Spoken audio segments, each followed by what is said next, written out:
Hello, my name is Aidan and welcome to another Golf Predictor video tutorial. In this video I shall be looking at the tournament pages on Golf Predictor.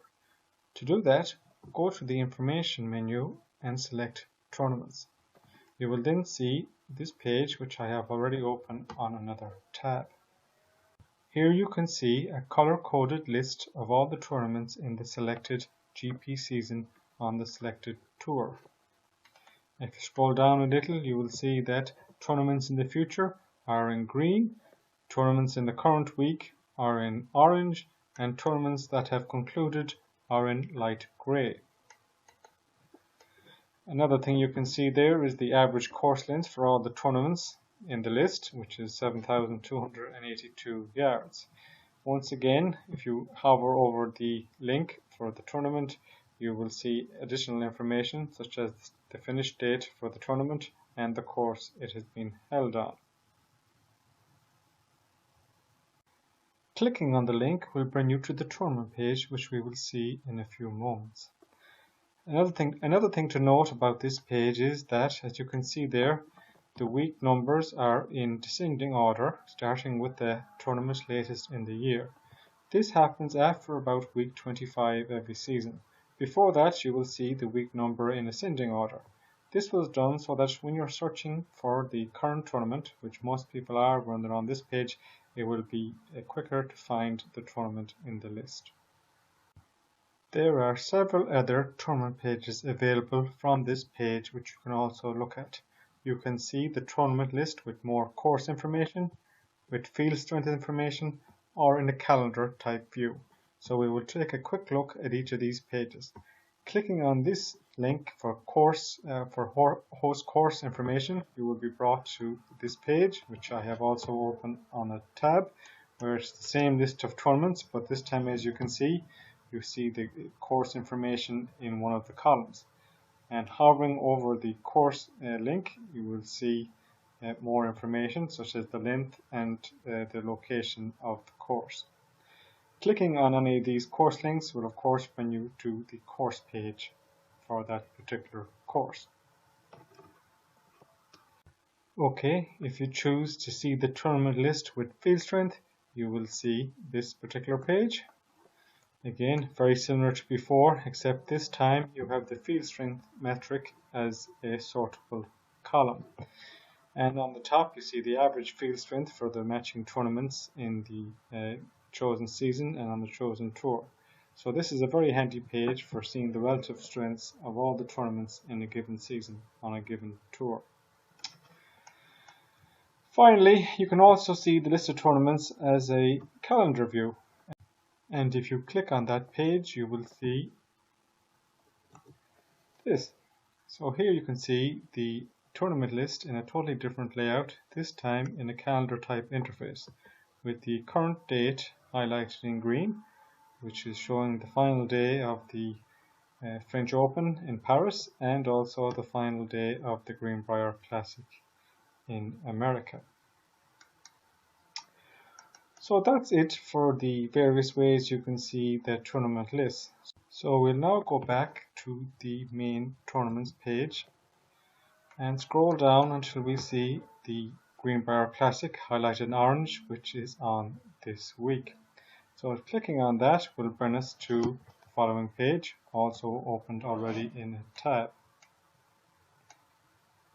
The first two panels on this tournament page show basic information about the tournament. The next one shows related tournaments, that is the same tournament in previous years, the tournament on the same week on the other tour, or possibly the same tour if appropriate. Then we have all the tournaments that were on the previous week and the ones that are due to be held the following week. Under that, we have the previous winners since 2003 of the tournament in question. In this case, the Greenbrier has only been on since 2010, and you can see the previous winners there. Following that, you have the past scoring records, which is similar to what we saw on the course page. So you can see the lowest and highest rounds scored in each of the individual rounds, 1 to 4, in this table. Again, hovering over the round score will show you who had that particular round. Underneath that, then you have the field strength, which shows you some details on the strength of the field. So the field strength metric on Golf Predictor comes out at 65.4, which isn't bad, but isn't great. It also shows you the average world ranking, the standard deviation of that, which means how spread out it is, and then it shows you the highest world ranking and the lowest in the field.